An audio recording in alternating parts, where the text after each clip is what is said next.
Greetings, witnesses. I am Patrick Smith. Welcome back to Disenthrall. We have an awesome show for you today. We are going to do a deep dive into the recent Steemit drama situation, but we're not just going to do the deep dive with me or with any rando off the internet. We are going to do it with Luke Stokes, a Steem blockchain witness that is in the middle of this entire situation. Welcome to the show, Luke. Thank you so much for having me. I really appreciate it. I am really excited about this. So I saw this news break on Twitter, and I went and I checked the numbers, and I was blown away. I had never even fathomed that this is something that could be possible with I always say distributed proof of stake. It's delegated proof of stake. Yep. Yeah, but I mean, now that it's happened, it's like, oh, well, that's obvious that happened, and I should have seen it coming. I don't know. We can get into it. But Luke, can you tell us, you are involved in all sorts of projects. Can you just quickly give us a rundown of who you are and what you've been up to? Yeah, I'll try to make it quick. I've been in the space for more than 7 years. I bought my first Bitcoin in 2013. I think I spent about $50 and I got 2.5 Bitcoin in January. I'm really passionate about the space. I ran an e-commerce company for about 10 years before that. So I got to see the whole underside of how payments and everything works. And it's kind of messy, central banking, all that. Got on Steem around 2016. And I was really excited about it. I was kind of frustrated by the block size debates that I was seeing, no on-chain mechanism for coming to consensus about how they wanted the protocol to evolve. So I was interested in delegated proof of stake. DPOS seemed really interesting to me. After that, I got kind of recruited to be involved in EOS as a block producer. Almost went with EOS New York. Eventually went with EOS DAC. I'm very passionate about DACs and DAOs, decentralized autonomous communities and organizations. I really believe in voluntarism. I really think that we can build new systems of governance without violence. So I was like, DACs and DAOs seem pretty cool. And then I guess about a year ago, actually 2018, I sold my business so I could focus full time on blockchain and consulting, advising, that type of stuff. So I work for a company called Dapix as an advisor. They're building something called the Foundation for Inter-Wallet Operability Protocol, which is just going to make cryptocurrency easy to use across the space. I've been doing that for about a year. And then in December, they asked me to be the managing director for that.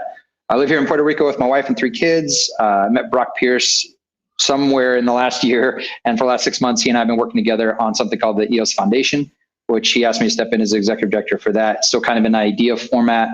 But yeah, I think that's the brief summary. So it just passionate about voluntarism and blockchain and crypto and all these cool things. That is exactly what I was about to ask you. What do you consider yourself, I guess, politically or apolitically? Voluntarist? It sounds like you identify with that label. I've certainly been labeled anarchist and voluntarist. I didn't get to go last year, but the previous 2 years, I really enjoyed Anarchapulco. I'm a big believer in the non-aggression principle as being a universally preferred behavior. I haven't found much better when you get into the philosophy of like the veil of ignorance and stuff, saying like, if we had to come up with a system, what would it be? So yeah, I think all human interaction should be voluntary.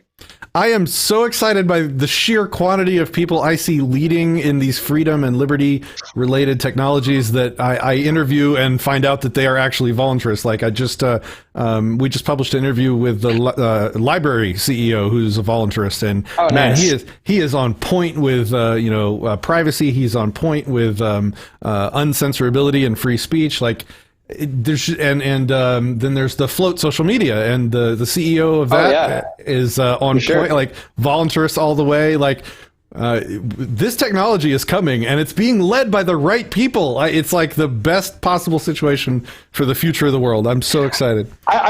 I would go so far as to say this technology has actually got people to get into that philosophy. Like when I first saw this fake internet money in 2011, 2012 or something like that, I'm like, what is that? That's silly. And then I saw Anonymous put it on their Twitter handle. I was like, wait a minute, that's one of those Bitcoin addresses. Like, what's up with that?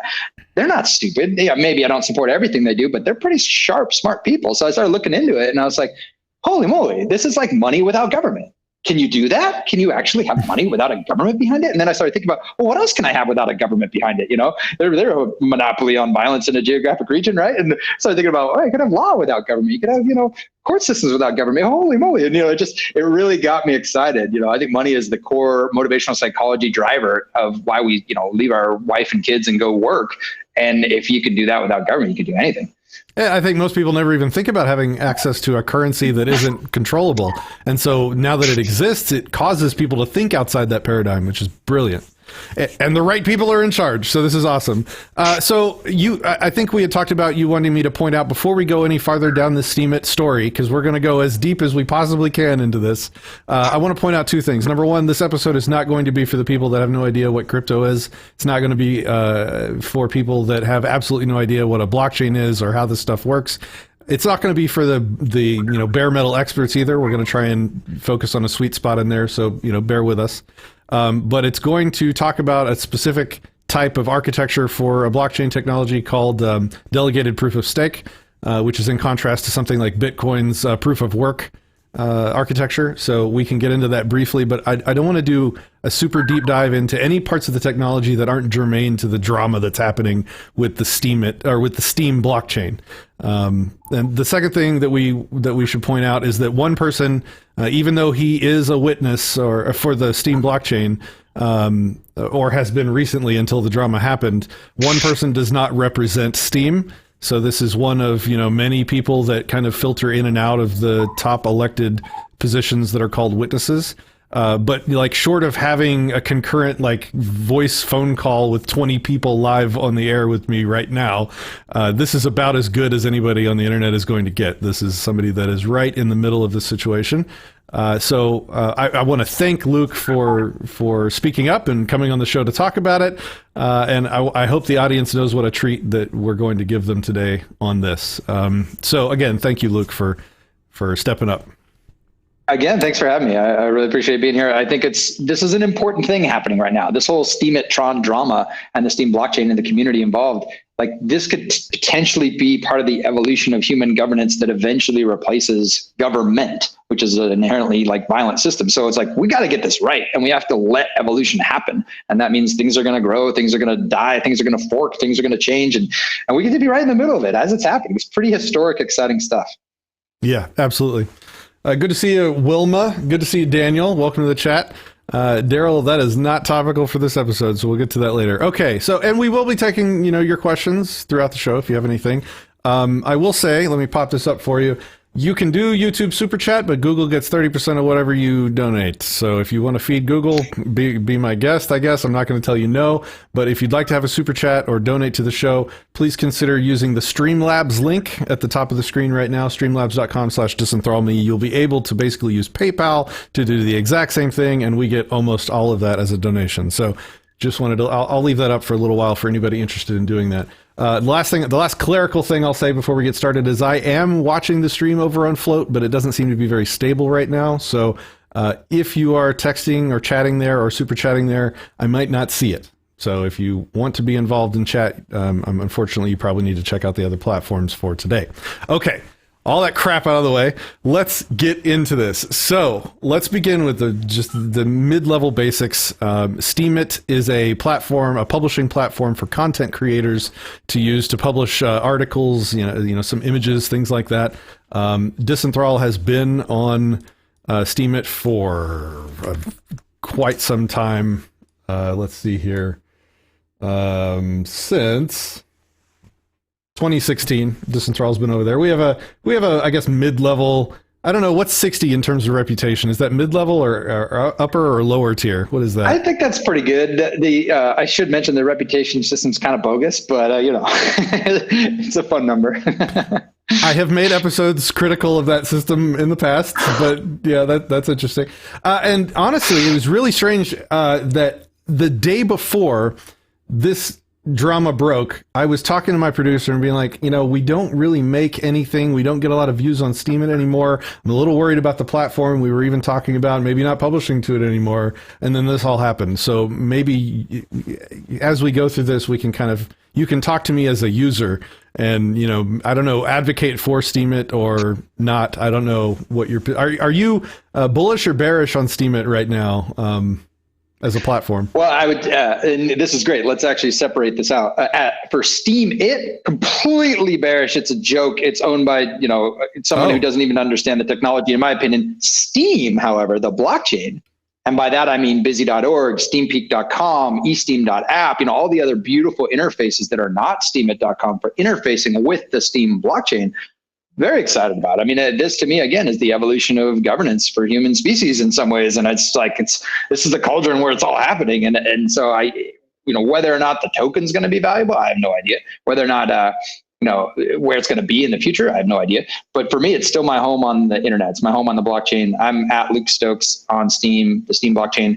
I personally probably won't use Steemit.com much anymore, and I'll use busy.org or steampeak.com or esteem.app. There are a lot of great interfaces to the blockchain. To the same content, just different interfaces?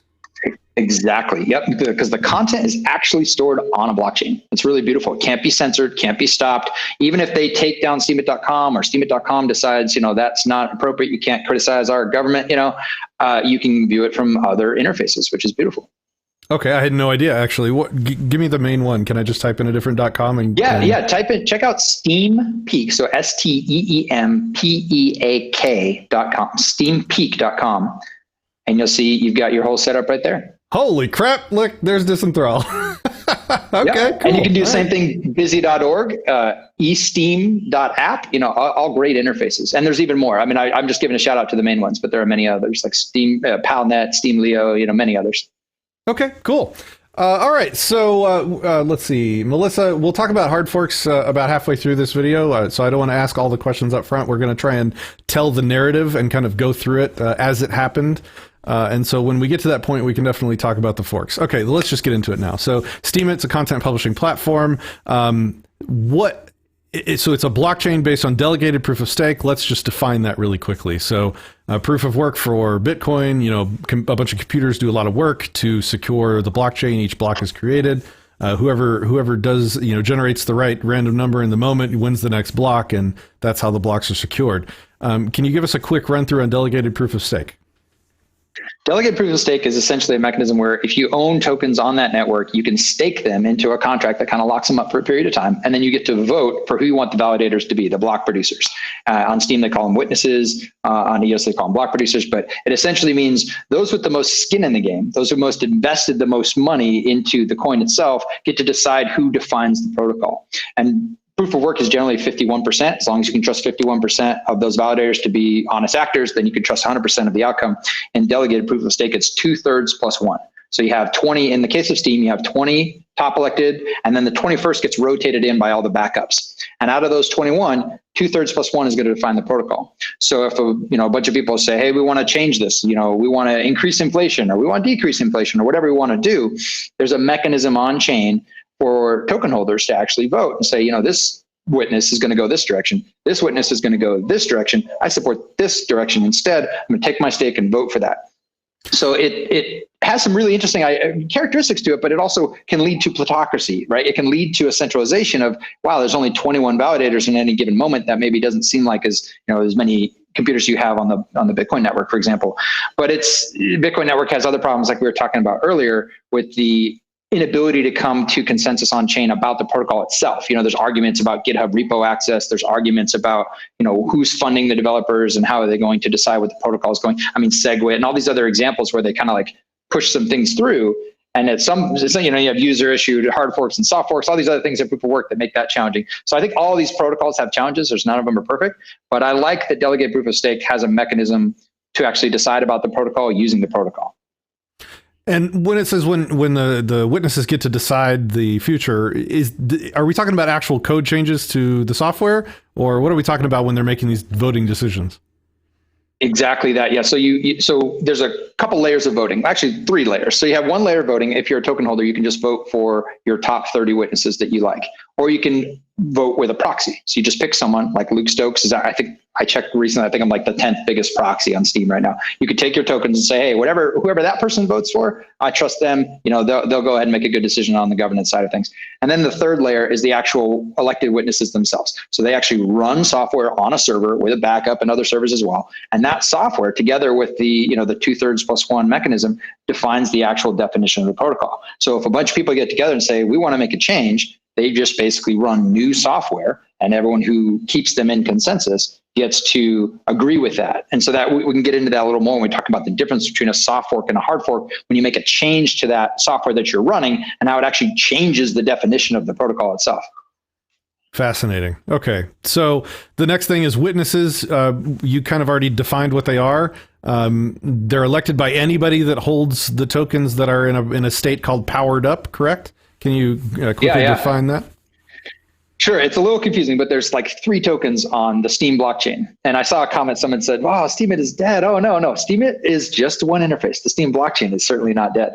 On the Steem blockchain, you have SPD, which is kind of a stable coin of sorts. We won't get into that. You have Steem, which is generally the token most people think of. And then you have something called Steem Power. It's kind of a goofy name, but essentially you take your Steem and you send it, you run an operation, you just say power up, and it puts it into a contract that locks it. So you can't transfer it, you can't move it. Currently, it takes 13 weeks to get it out from that locked up place into liquid form again. And that'll be important when we start talking about what happened with the exchanges. But it's a 13-week power down. So every week you get a 13th of your stake back if you lock it up. Now, if you lock it up, you get to vote on the block producers. You get to vote on the witnesses. You also get to vote on what's called the rewards pool. So there's this inflation happening all the time. It's voluntary inflation. And when you go and vote up a post, you're actually deciding with your stake how much of that reward distribution should go to that content piece. So that's where when you see people that have money that they're getting on Steem, it's because other stakeholders are voting with their stake to say, yeah, that person, they deserve some rewards out of the rewards pool. I see. Yeah. So I'm happy to share this with the people because it's not like there's $1 billion in my Steemit wallet or whatever, but so this is my Steem balance. This is like my like the tradable currency that I might send to an exchange or something like that. This is fully liquid, correct? Tell me if I'm wrong on any of this. That's correct. Yeah, no, it's exactly correct. If you see the little to the right there, if you pull that little pull down, you'll see the other options to like power up and power down. There you go. So you could power that up. You could buy more, transfer it, sell it on the market, that kind of thing. And then the same thing with the Steem Power, you'll see other options to be able to power that down. And the more you put in Steem Power, the more your vote is going to be worth on the content side of things. And the more your vote's going to be worth when you're deciding governance for the chain and voting for witnesses. Okay, so it's the same coins, like 1-to-1. It's just if they're powered up, they're controlling in terms of being able to vote to affect things. Okay. Exactly. Yep. What the hell are Steem dollars? Where do these come from? Yeah. So one way to think about Steem dollars is they're kind of a certificate of debt. They're like supposed to be worth $1 US dollar worth of Steem. Oh. And there's a conversion process between, so that is 173 US dollars worth of value.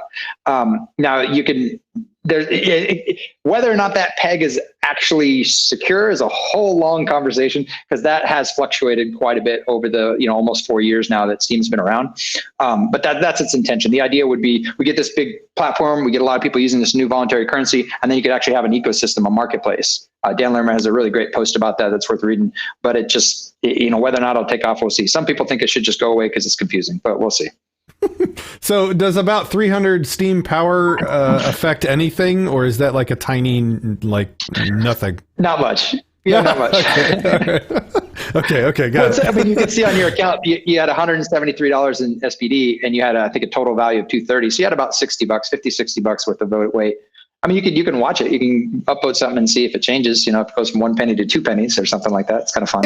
All right. Okay, cool. So now let's talk about Steemit Incorporated. Can you tell me what this company is, what it owns, what it controls, if anything? Like, what does it do?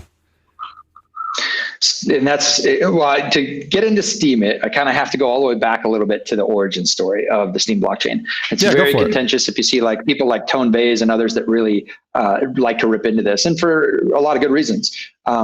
They essentially launched it on April Fool's Day, kind of not telling anybody about it. Like they just went to bitcointalk.org and launched it. And I think it was the Reverse Flash was the account that launched it, which no one knew. It was a brand new account. It turned out to be Dan Larimer's account, but essentially they launched this chain, and then it was started off as a proof of work chain, and they mined it like crazy. And so they hoovered up all the tokens basically, and it became known as a ninja mine. So it wasn't a pre-mine. Technically, the community knew about it. Technically, you could have mined also, but it was one of those things where it's like, is this a joke? It's on April Fool's. Who are these people? I don't even know what's going on here. And not only that, there was like a hiccup with the initial mining process, and they actually had to restart the chain. So there's a whole bunch of people that got very upset. Those who did see what was going on, did throw a bunch of energy into mining it, ended up losing a bunch of their tokens because it got restarted. And again, Steem was able to have even more influence and they took up about 80% of the tokens. So a lot of people are saying, why is that fair? This is totally unfair. And they said, oh, no, it's okay. We're totally going to use these tokens to help build the community. We're going to keep 20% for ourselves. We're going to do 20% for this and 40% for that. It was all about like, yeah, it's all going to be great. And they reiterated this again and again. Ned Scott and others, it was in the 2017 roadmap. It's been on various interviews. That was always the intention. Even Hard Fork 14 added an operation that said this account can't vote for witnesses. And that was to reinforce that social contract. That was the intention of it, to say this stake here is like Steem is fungible, but we're going to break fungibility over here. This stake is supposed to be used to promote the community. And that's where everyone's like, I don't like the centralization of 80% of the tokens, but yeah, it costs money to onboard each account. And you guys are using that to onboard new accounts. Okay. All right. We'll see how this goes. Right. But there was a lot of people that right away, early on, were like, this is a scam. This is just a money grab. I don't trust Ned. I don't trust Dan. And it's from certain perspectives, a lot of those people were proven right. Depends on how you look at it. So it's a pre-mine, but not. So it's not a pre-mine, but it is. Both of those statements are mostly true. It's like a pre-mine is when like a person that invents a new cryptocurrency mines it before he releases it to the public to be mined by anyone else. So it's a way to sort of scoop up a bunch of currency early when it's when there's no competition, when it's really easy to do it, and you can amass a large quantity of tokens or coins before anybody else gets in. And that has, a lot as of years ago has been seen as a pretty bad thing for a cryptocurrency to do. And so they didn't go ahead. Yeah, I was just going to say, it kind of sets the stage for the kind of evolution of the Steemit company. So I won't get into saying bad things about any specific individuals, but I could just say the leadership of that company, very few people in the community has ever been happy with. Made a lot of commitments about smart media tokens, a lot of commitments about many things that they were going to do, and a lot of that just didn't come true. Not only that, just the way they treated people. I see in the chat, people were being flagged. Even some Steem, and even the CEO, I remember, flagged friends of mine, and I was just kind of like, what the heck? This is terrible. So, in flagging is where you come in, you take your stake, and you say, you should not only get no rewards, I'm going to make it so that your post is hidden, and you have to click a button to show it. So a lot of people are like, oh, that's censorship. Well, it's like, no, it's on the blockchain, and you can always use a different interface to see it. But even just having to click to show the post, that really angered a lot of people. And so there's a lot of what they call flag wars on the platform, where people get flagged and their posts flagging posts or entire publishers. Just posts. And it's interesting you say that, because Dan Lermer actually had a change he wanted to make where you could actually negate votes. You could actually do what you just said and flag an entire account. And I think he did that because there were some accounts that were being kind of abusive as far as how they were flagging people and stuff of that nature. But so Steemit Incorporated just kind of has a difficult past. I consider friends, many of the people that work there, that just yesterday, the majority of them resigned. And so really? It's unfortunate. I've been to 3 of the last 4 Steem Fests, and so I've met these people individually, really had great times, but I've also had drama with the ex-CEO. He blocked me on Twitter a long time ago. I've not been a fan personally, and so a lot of this unfortunately doesn't surprise me as to how he sold this out, and really a lot of people say sold out the community. Okay, so they ninja mined a bunch of currency up front, and what's this 20% number? They reserved 20% of the ninja mine and agreed to only use 20% of it for certain purposes. What was that about? There was, I forget the exact number, I could look it up, but I think it was like 20-20-40. They basically made a commitment to the community. They were going to use a certain amount of tokens for certain things. So that 20%, they kind of distributed to the different team members, and that's my understanding of it. So those were like their personal stakes. So like, the different employees had personal stake in Steem. And then the rest was kind of to be used to benefit the Steem ecosystem. Now, 20% is an interesting number as well, because once Tron came in to buy Steemit, they also bought Steemit.com, and they bought Steemit the company, but they also bought the remaining tokens that company had, which just happened to also be 20% of the total. So they went from 80% and they dwindled it down to 20%. And of course, every time they're selling on the market, that's impacting all the other holders, of course. Interesting. Okay, so that brings in Tron. Tron is its own company and its own currency, which is also a delegated proof of stake. Do you have any knowledge on that? How is it different? What is it?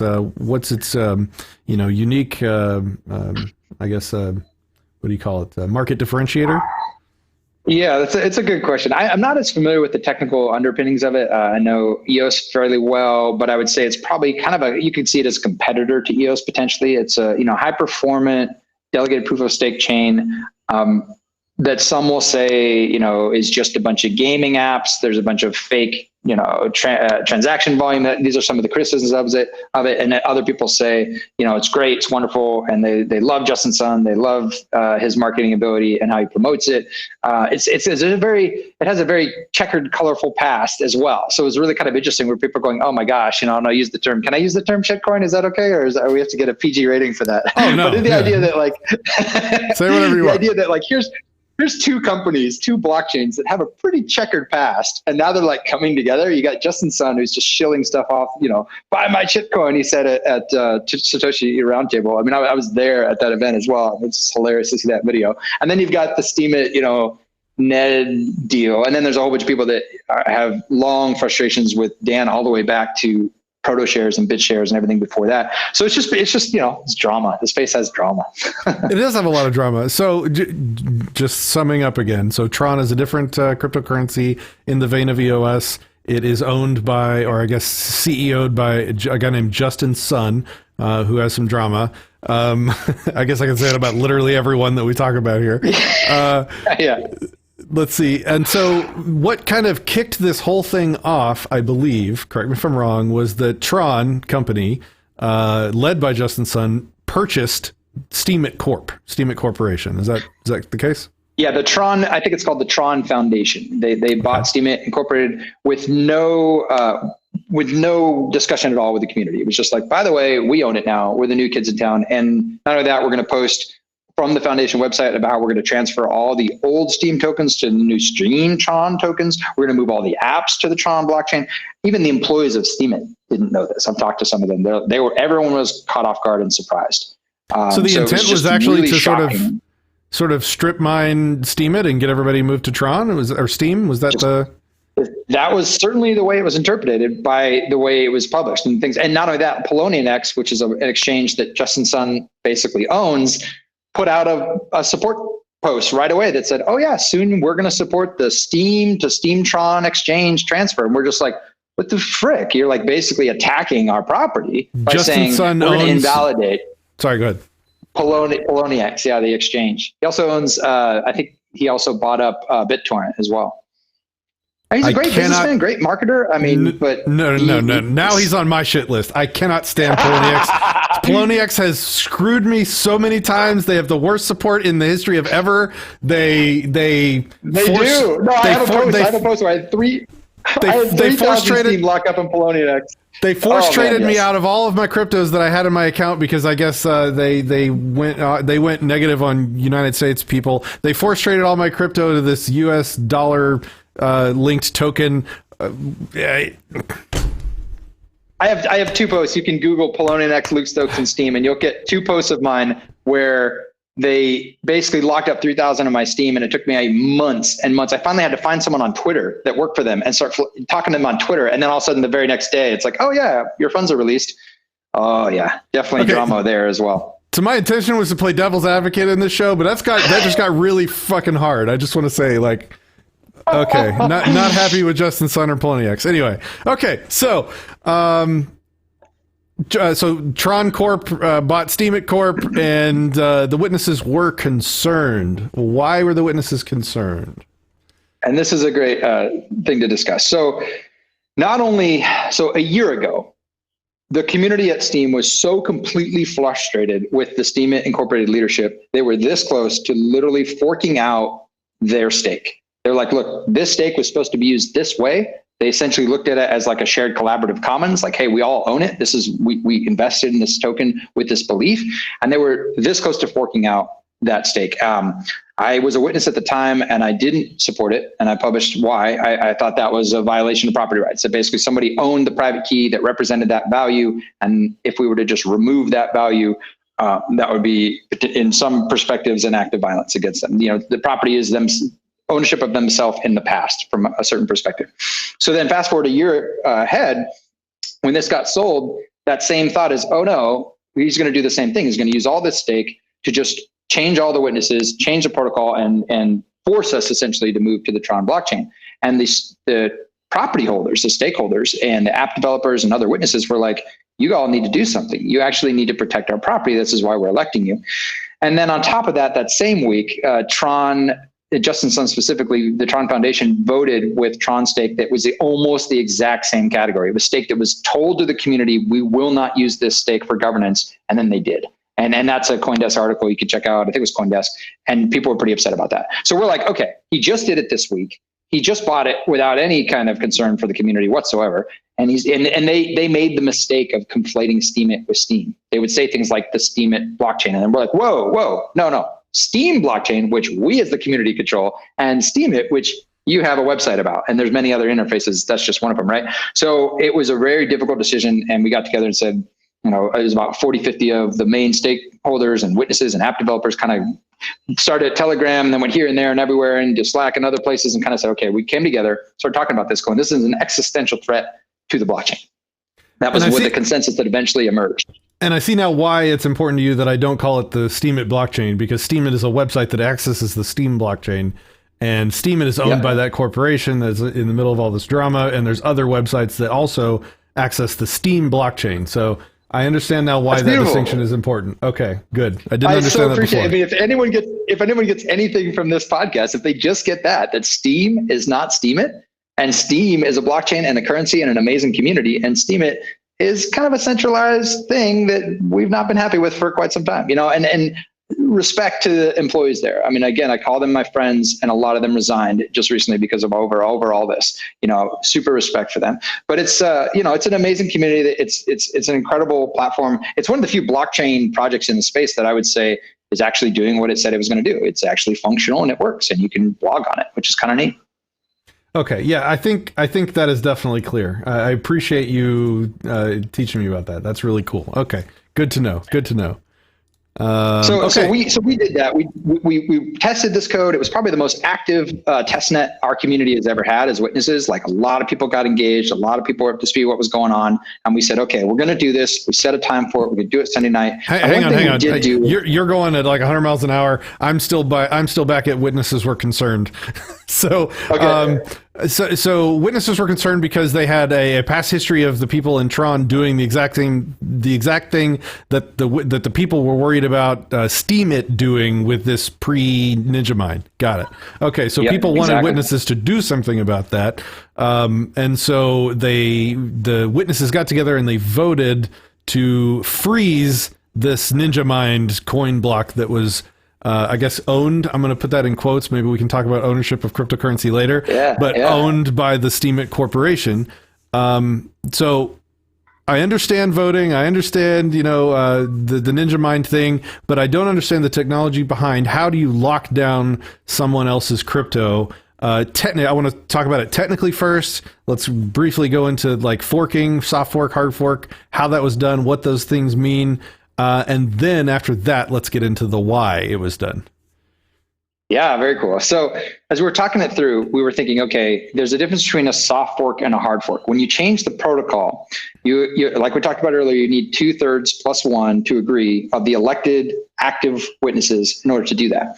And so we talked through what are the different things we could do. One of them was which was obvious, is we don't want them voting with this stake because they know they can just remove all the witnesses and fully control the chain. The less obvious decision was, do we want them to be able to power down? Because if they can't vote with this account, well, they can power down all their stake, millions and millions of Steem, and move it to another account where they could vote. So the decision was made, well, we have to stop that too. And then the third decision is the one I personally disagreed with and was pretty vocal about, but kind of got voted down. They wanted to lock up the liquid stake. And I think it was about 5 million or so. I'm not sure exactly what that was, but there was a certain amount of liquid tokens. And they were like, yeah, we need to lock those down too. Liquid meaning not powered up? Exactly. Yeah, okay. The liquid Steem token. And so that to me seemed like a more blatant, aggression of sorts against potential property. And this was always meant in the very beginning to be a temporary thing. It was essentially, you're threatening to take over our chain. You haven't even had a conversation with us about it. We want to have a conversation about it. What is your intention with the new stake? Are you going to honor the intention that we all understand and have for almost 4 years? And so this was a temporary code change that we did and we tested on a testnet. And it was just a bit of code that says these accounts, when you're about to add a transaction to the blockchain, if you're part of these list of accounts, the Steemit owned accounts, these actions we're not going to allow, which is the ones like I was talking about, transferring your tokens, voting, powering up, powering down, that kind of stuff. And so that was the decision. It was tested and it was rolled out on a Sunday night. And it was very interesting. So it's an actual code change made to the software running on the block producers. The block producers are also known as the witnesses. And the code was basically if user equals Steemit Corp and opcode equals power up or vote, deny. Is that kind of a summary? That's a very, very, very crazy thing to do, right? A blockchain is always like, dude, no one can censor you on a blockchain. What the heck? This should never, ever happen, right? And that's why, for me, it was one of the most challenging decisions I've ever had to make as a block producer. Like I said, last year, I disagree completely with doing a hard fork to take their stake away. I did a whole post on philosophy of liberty and my view on property as it related to the situation and how I kind of philosophically came to my decision that I was going to go ahead and support it. Now, to their credit, Tim Cliff, one of the witnesses, decided not to. He actually agreed with all the pieces except the last one, which is where I was at as well, not the liquid transfer part. Didn't want to lock that up. So he didn't end up going with it. And also a block producer, Smooth, who really supported everything that was going on, but he was like, I just don't want to deal with the time and drama required to unwind all this. So I'm just going to go ahead and disable, let someone else take my spot. So essentially only one of the top main witnesses that was still votable voted against it. And what I thought was a really beautiful sentiment as far as the community response to what we did was Tim got voted out. And he was one of the top witnesses, highly respected in the community, but he eventually got voted out of consensus because they wanted, the token holders wanted to signal they supported this action by the block producers. And right that same day, we got an open letter from Justin Sun saying, "Hey, let's have a conversation. Let's do a town hall on March 6th." And we're like, okay, that's kind of weird that you want to wait that long. And I should give a little backstory as well to that. I had a mutual friend who also knows Justin Sun, and we were trying to set up a meeting. I was trying to coordinate the witnesses to meet with Justin, kind of talk this out before we all take crazy action, right? And that email thread started, and he's like, I'll talk to Roy and we'll get a meeting set up. And it just never really happened. And then I heard the post about a town hall. So I was like, okay, I guess that's what he meant. We're not going to meet. But my intention was we're going to push out the code, meet with him right then, get his intention for the code, and then we could remove the temporary thing. That was my ideal situation. That's what I was hoping would happen. Unfortunately, his post was very positive, very like, yeah, it's all good. We're all good. It's going to be great. And then we find out, a week or two later, it's like criminals, hackers, you did all this dangerous thing and he took over the chain. It's like, whoa, man, that could have gone differently. Okay, so the nerd in me is wanting to know how this code change is actually, how does the vote take place as opposed to the code change? Or is actually like you editing the code on your block producing client actually how you vote? Like as of a certain block number, your software just behaves differently and maybe announces itself as, I don't know, a different version number or something, and yes, that's what and voting there's means. A nuance. Okay. Yeah, there's a nuance here that I want to highlight that I didn't quite agree with, and it was a little bit concerning. And again, I'm in the software industry, a computer science background. There's something called responsible disclosure. When you have a bug that can take down a system, you generally kind of fix it first, and then later you're like, hey, now let me tell you what we just did, right? And it's similar to blockchains. I've been, like I said, block producer on EOS and Steem, and I've been involved in these many times, where there's something you have to fix, you fix it, and then you tell people, hey, I just modified, you didn't see a version change, but now we're going to update the version number after we've fixed the exploit vulnerability potential, right? And the reason you do that is if people start seeing new code, they're like, whoa, and attackers can go and say, oh, look, I'm looking on the GitHub, I see what they just pushed out. Oh, I can attack it before they get to consensus. Before they secure the chain with two-thirds plus one, I can go, attack the system. So this was a similar situation in the mind of a lot of people, that this was an existential immediate threat that needed to be resolved. Because as soon as they started the power down, there'd be no way to stop it. Like that was the concern. And that's actually what happened last year. Because power up is instant, right? Power up is instant and power down takes 13 weeks. But once the power down operation on an account is active, you would have to hard fork the chain and do some really crazy stuff to prevent that. So that's where people were thinking we have to act and we have to do it quickly and stealthily. And then once we do it, then we can signal the version change. And that's where you got the 22.2, version 022.2. And then we'll say, hey, everybody, and we all post at the same time, here's what's going on. If you disagree, unvote us and vote for other people. If you agree, cool, let's have a conversation with Justin Sun. And to the community's credit, they agreed. And then we got to have that conversation, but it was just way out into the future. And so if they didn't vote for you, or if they voted other people in, then those people's software would be the ones producing blocks, which would not include the code change that you guys made. Got it. Exactly.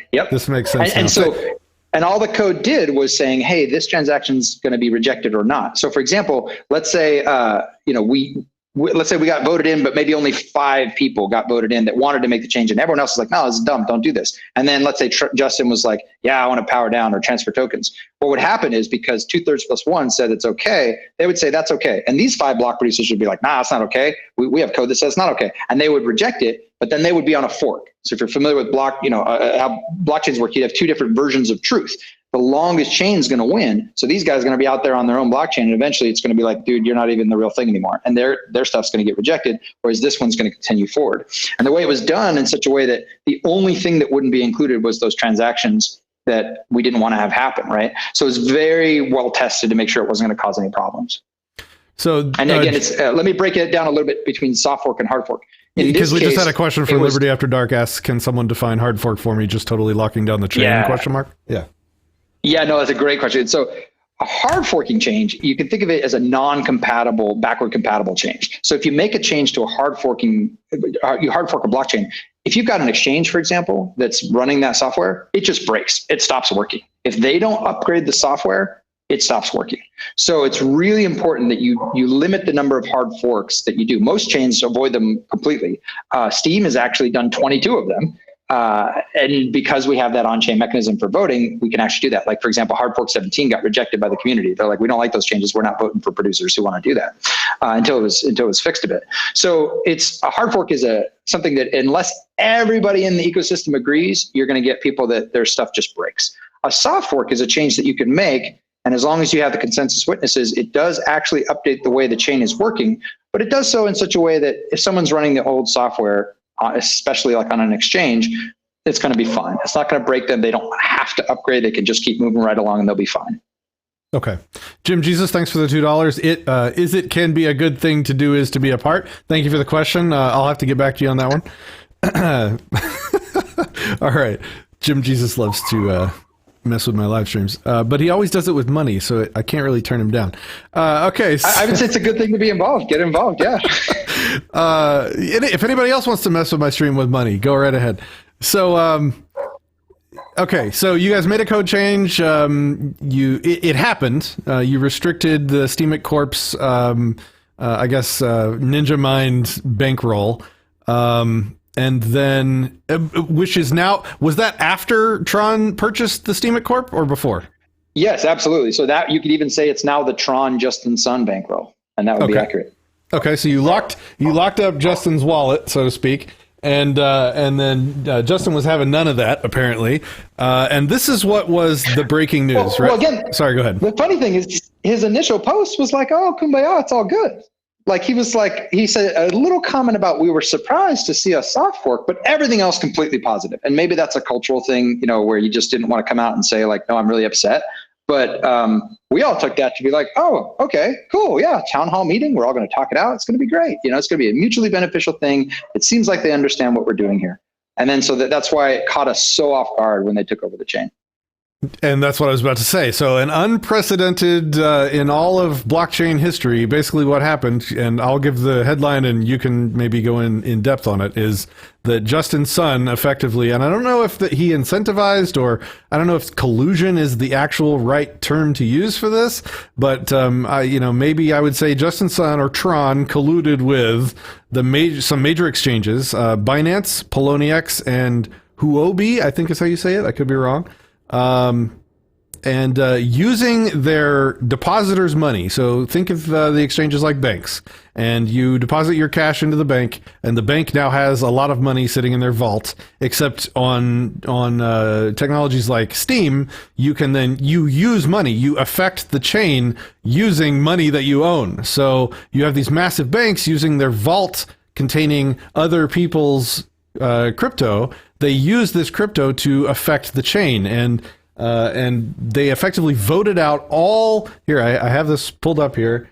They voted out all 20 witnesses. So the entire set of witnesses that used to be in charge.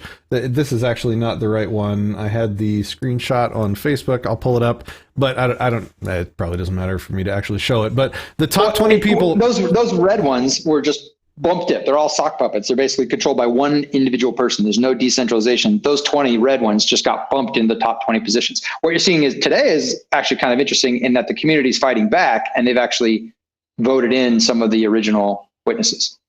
So everyone above the green line at 20 is basically a witness. And at the time when this story broke, all 20 of those people had been forcibly using the money deposited into exchanges plus something else that maybe you can fill me in on that. They basically used the voting power. So they powered up a lot of people's money. They locked it in on the Steem blockchain and used those voting rights or voting privileges to force out 20 witnesses and put all in sock puppet accounts that then, let's start there, and then you can tell me what they did once they had all 20 witnesses working for effectively Justin Sun. The first thing they did was essentially undo the code that we did. So they kind of reverted the chain back to what it was before, so that whole stake was no longer frozen. There wasn't an opportunity to kind of ask discussion about how we would use that stake, what its intentions for that stake. The idea, again, this was temporary. It was just to say, hey, you're the new property owner. Do you know what you bought? Do you actually know what this stake is for and has been promised to the community for years? Let us know, because then we'll decide accordingly. We may fork off, create a whole new community, a whole new blockchain, a whole new coin, and go a completely different direction if we know what you're going to do with this and we disagree, right? Because we own the blockchain, you own a company, right? And so we just needed to know, and again, I'm just one individual, I'm just giving my perspective. There are many other witnesses with different perspective. My perspective was, it's temporary, we need to figure out what the new property owner thinks, we need a way to have a conversation with them. And so by just doing this unilaterally and taking over the chain, the irony of this is it calls into the question the entire security of delegated proof of stake, which includes Tron, which is a delegated proof of stake chain, which includes EOS, which was, many, many billions of dollars, invested in that, right? This is a really big deal. And a lot of people look at proof of work and say, it's really secure and that's fantastic, but you can't really do smart contracts on it. You can't really, you can on Ethereum, but the gas fees and it can be, and they're moving to proof of stake anyway. And so it's kind of like, this is calling into question some major aspects of the entire cryptocurrency space and how secure these consensus algorithms really. And this has always been a theoretical threat. This is why rule number one in cryptocurrency, if you don't control the private keys, you don't own the cryptocurrency. It's really, really important to highlight that, because essentially the Steem community is what made this possible. The Steem community that took their own tokens, their own property, and we could talk about that, and put it on an exchange, basically gave it away to someone else. And so someone else then had the property and they were able to do whatever they want with it. When you put your cryptocurrency on an exchange that's centralized and you don't control the private key, you're essentially giving it to them and hoping they give it back to you someday. And that's just, let's go back to central banking if you want to do that, right? Like, that's ridiculous. So they used those funds, they voted in those witnesses, and they had full control of the chain. They reversed the changes we did, and they kept those kind of sock puppet witnesses running. They didn't update their price feed. There were a lot of things they were doing that was actually harmful for the chain. The chain is very vulnerable when you have basically like maybe one server running it. Who knows how many servers they actually had, how distributed or decentralized it was. And it was an attack. And on top of that, he called us hackers, said that our activity may have been criminal, a lot of different things that were just very disrespectful. I mean, the community itself was just like, whoa, you just called hackers the people we support, the people we voted in. When they made a change that we supported, you're saying that they were acting criminally. That's insane, right?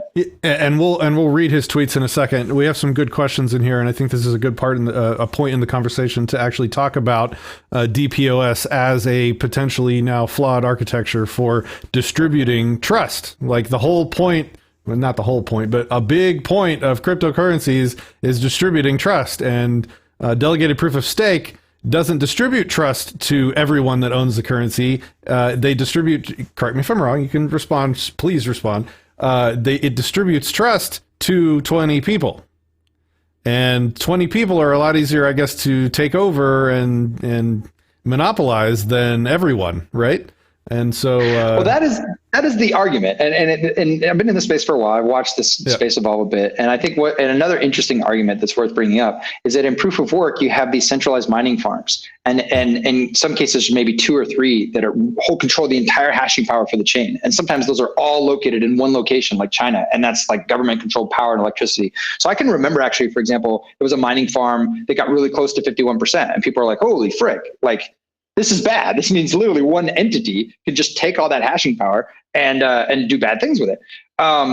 Now, in that case, it's a little bit different in that you can vote with your hashing power. And that's what I actually saw. It was really beautiful. People came in and said, ooh, even though I'll make less money at this mining pool over here, I want to protect my investment. I don't want it to be centralized in one mining farm, or mining pool. So I'm going to go ahead and move my hashing power over there. So you can still vote with hashing power. But what you can't do is, like we were talking about earlier, have a mechanism for changing the protocol. We've got this idea of a user-issued hard fork or a user-issued soft fork. And essentially what that is you run a full node on the Bitcoin network, and you get to signal what you're going to do. And then you get to eventually reject transactions you don't agree with. You're not going to, in a P2P way, you're not going to forward those transactions along. And it's really kind of this mutually assured destruction thing. I'm not a big fan of it as a valid consensus mechanism because it's never really been done. It's been threatened, but it's really kind of like, hey, miners, if you don't do what we say as the users, we're going to stop forwarding your packets, which is essentially just going to destroy the whole network. It's like, gun to your head, do what we say, or we're all going to zero, right?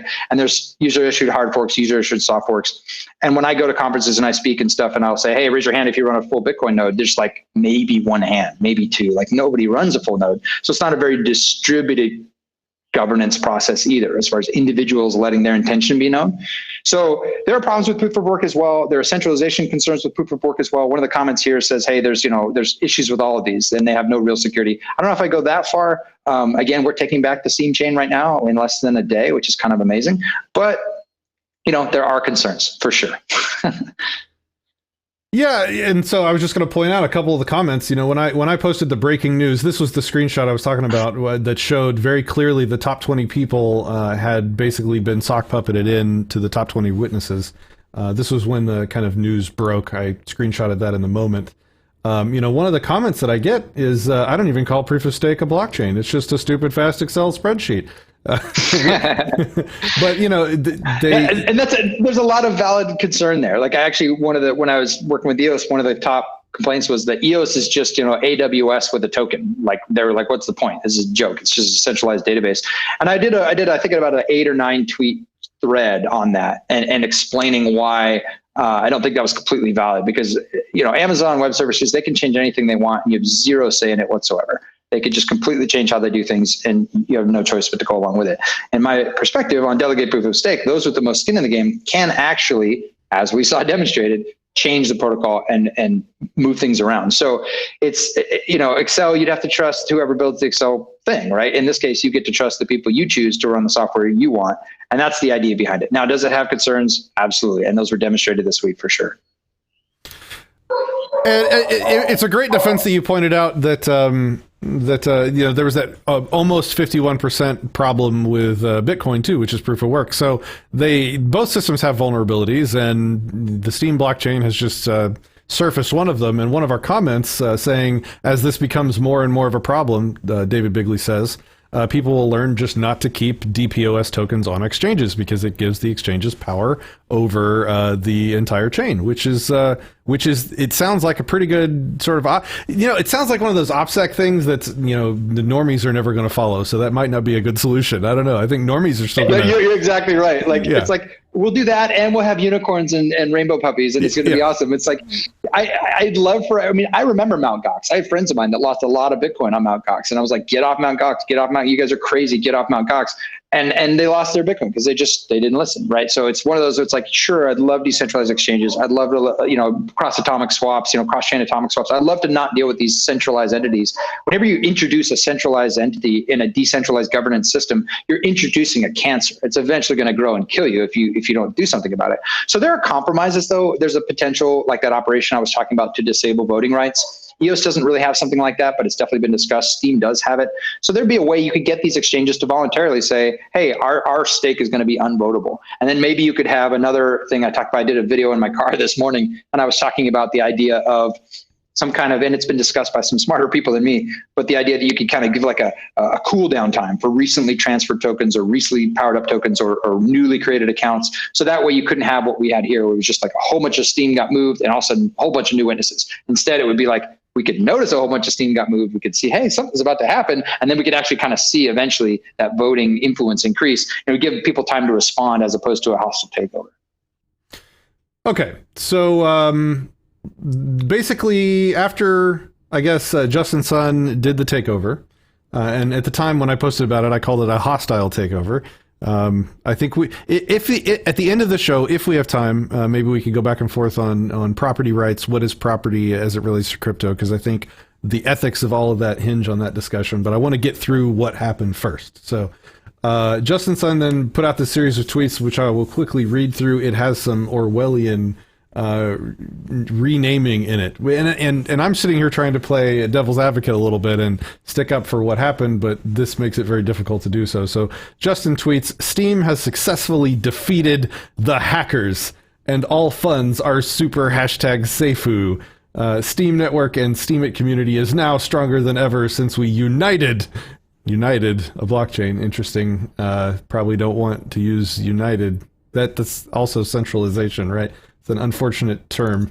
And solve the difficulties. Full details below. On February 22, some malicious hackers froze 65 million Steem legally owned by Steemit, the core Steem developers. When we found out the hackers already hijacked Steem and threatened to nullify the existing Steem, we had a difficult choice. We double confirmed with lawyers and were told this was definitely criminal activity. If you want to respond there, I'll give you a moment to.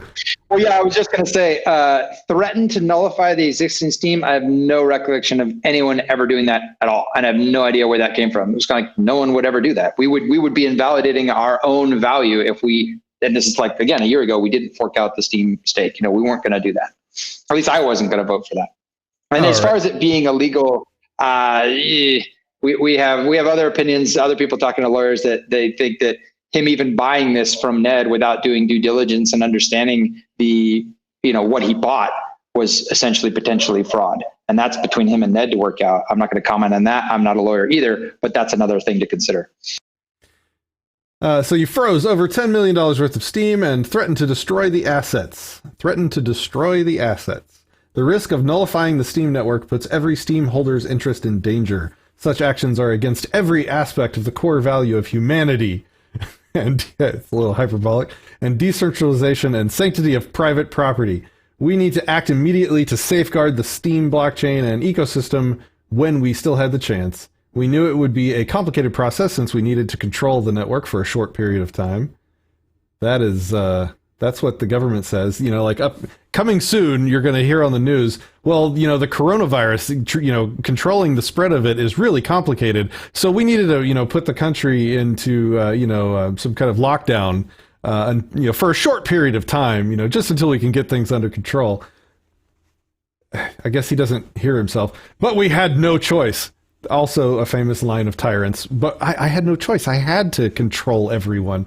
Our sole intent, I'm not doing very good devil's advocate, but this shit pisses me off. This is right out of every politician and Orwellian, manual ever. Our sole intent was to secure Steemit's stake and Steem holders' interests. Our interest was not to control the Steem network, he says while controlling the Steem network. This just, I have a strong bullshit detector, and this just okay. So we will commit to withdrawing the votes ASAP once we're sure malicious hackers can't sabotage Steem anymore. Malicious hackers. Nothing about what you guys did was hacking.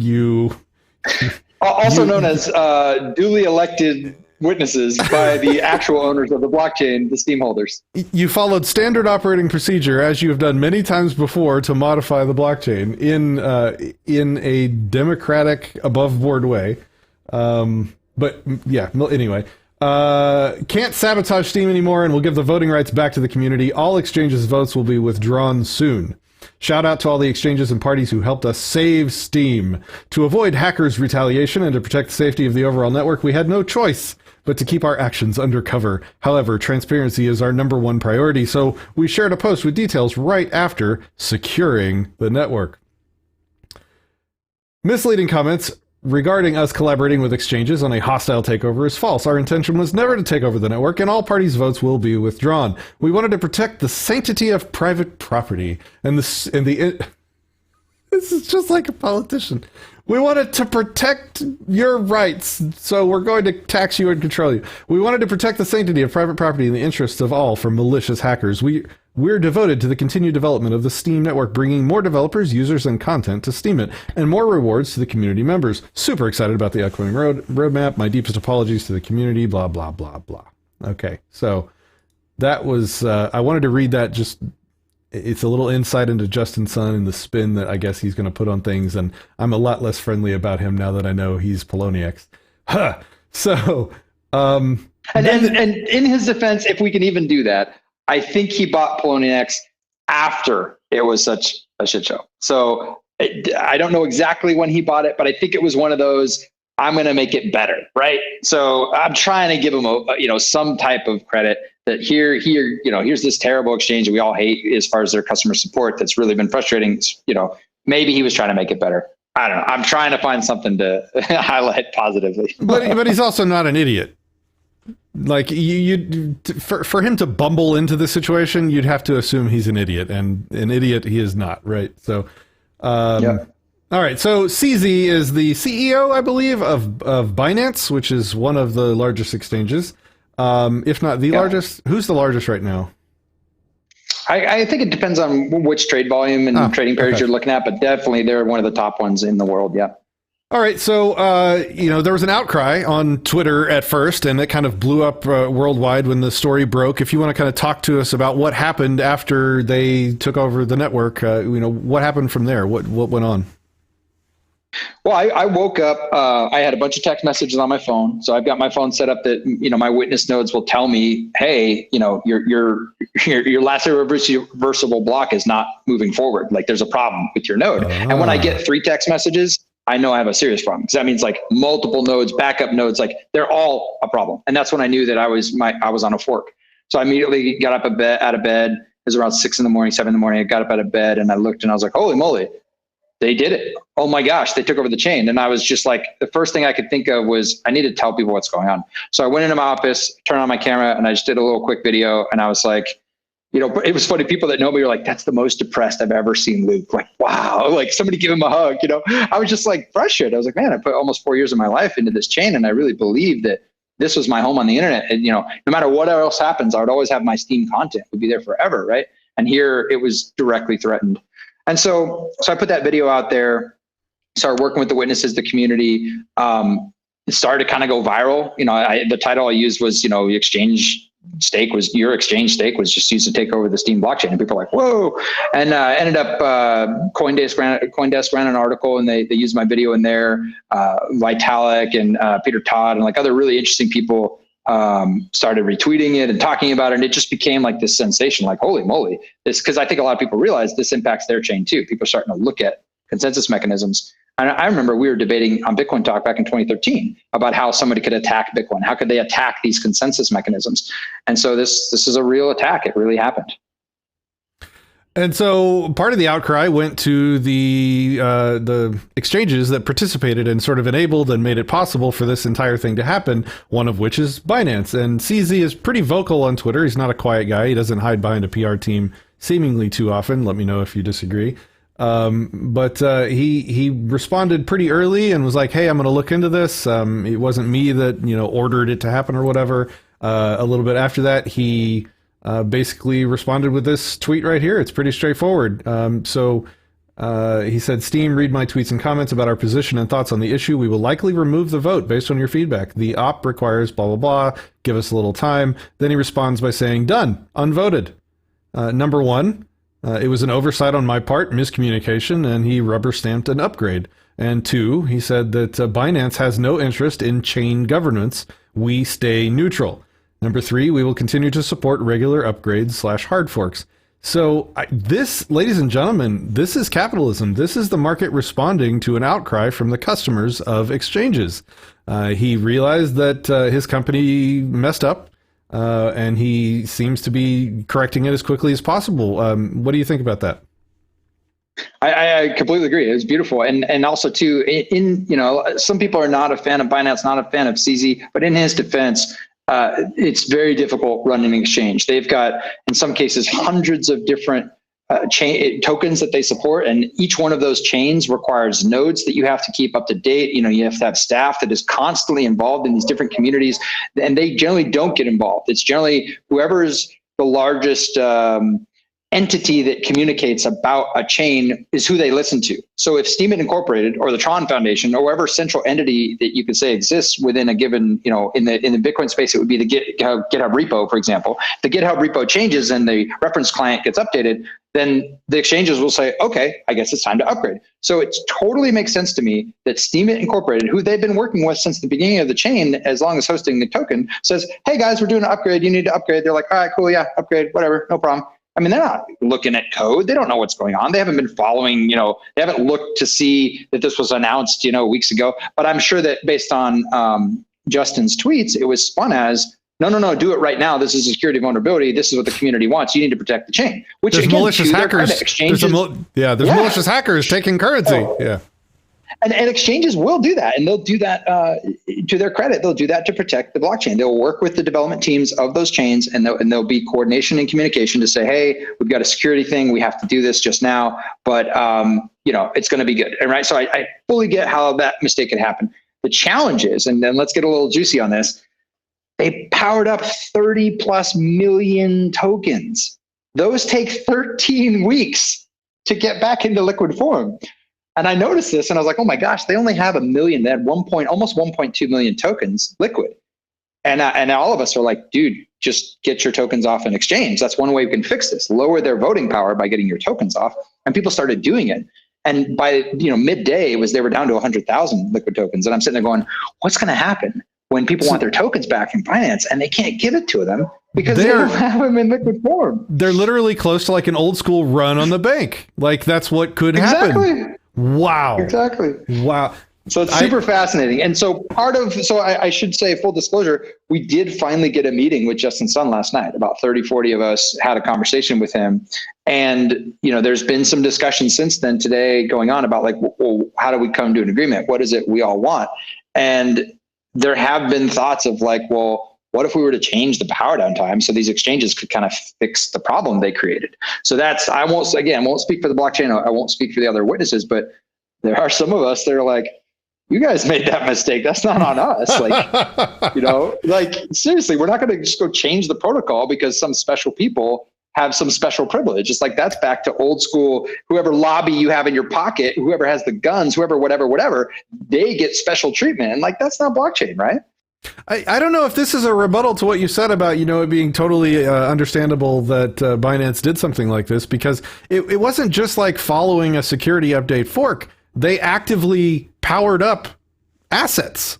Like that's not a standard. Excellent point. I completely agree with you. That's not a standard operating procedure. That's never been done before, to my knowledge. So I don't know that it's as innocuous as that, right? When you see transfers on chain going to those exchanges, it does make you wonder, going, okay, so they did the thing and they got a whole bunch of liquid tokens from Steemit. Was that a payment? Again, you have to speculate. I'm not going to make direct accusations, but it's like they did do something out of normal. Did they get paid to do it? I don't know. It's quite interesting. 8-Bit Dave says, with a hard fork, thanks for subscribing, by the way, 8-Bit. With a hard fork, we could let him have his chain and tokens and the rest of us can have ours. Thoughts? And this is the conversation. This is what's been going nonstop, even since February 15th. I mean, we were 14th. We've been talking about what is it the Steem community wants. If he is dead set on, Steem becoming Tron, and there are people that don't want that to happen, then that is an option. Is we create a new chain, a new hard fork, we go a different direction.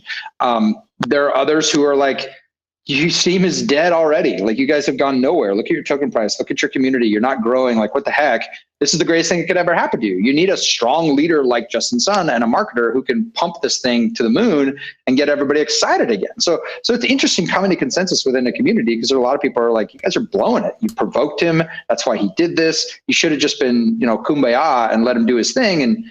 And so it's just one of those things where it's like, yeah, I mean, you read the tweets. It's kind of hard to be like buddy with someone who's using that kind of language, right? So it's like, and that label of deception. I mean, that's beyond just PR department. That's deceptive language. That's not acceptable. When I'm told that I'm a hacker for doing what the community wants and that my actions were potentially criminal. So there's a good argument for saying that we may, as a community, want to fork to something different as opposed to continuing to work with a community run by a large amount of stake that we, again, had different intentions for. Okay. And so let's kind of put the button on this. What's the current state of the Steem blockchain? It looks like 7 of the witnesses are back and are no longer sock puppets. The red ones, the red names on this list are the sock puppets, I believe. Correct me if I'm wrong. So it looks like the top 7. Yeah. The top 7 are legit people again. What's the current state of affairs? The current state of affairs is we're having serious discussions within the community. What is it we want to do? How do we get that consensus to figure out what we want to do? What are the different, do we want to create a brand new chain completely with a new token and then try to get it listed? Do we want to, retake the chain, get control of it, and then do what they wouldn't do a year ago, which is actually say, no, this 20% is not to be used the way you're using it. We're literally going to fork it out according to, our perceptions of how that, stake was originally promised to the investors of the Steem token. Personally, I don't know that that's a good plan. I think I probably wouldn't participate in that because I do think it is property. Whether or not Justin Sun bought it fraudulently, that's kind of, I guess, between him and Ned. It's a challenging thing because there's no written contract between all the Steem token holders and Steem Incorporated that a government would look at and say, oh yeah, that's legit. You totally had a legal contract. There is a legal contract between the sale of Ned and Justin, right? So if this was to go to some legal court system, the guys with guns, it would be very interesting to see how it works out, right? You could make a case that there's fraud. So I think as far as the state of the Steem community, it's never been more united. It's never been more passionate and excited to defend what it considers its own property and what it considers valuable. And there's an amazing opportunity for us to evolve the space, fix delegated proof of stake, make it better and more secure, come up with a better mechanism for handling these type of drama situations in the future. It's a really exciting time to be involved. And again, if you haven't checked it out, I'd encourage you, go to busy.org, go to steampeak.com, go to esteem.app. Check it out, see what you think. It's kind of a neat community. There's a lot of really interesting thinkers. Like you were saying before, a lot of liberty-minded people are involved in the blockchain space, and a lot of them are on Steem because they don't want to be censored. They want to have a place that no matter what happens, no matter which direction their government goes, they can always post there and no one can take it away. 8-Bit says, can the guys with guns force us all to use the same software? Probably not. Justin can run whatever he bought.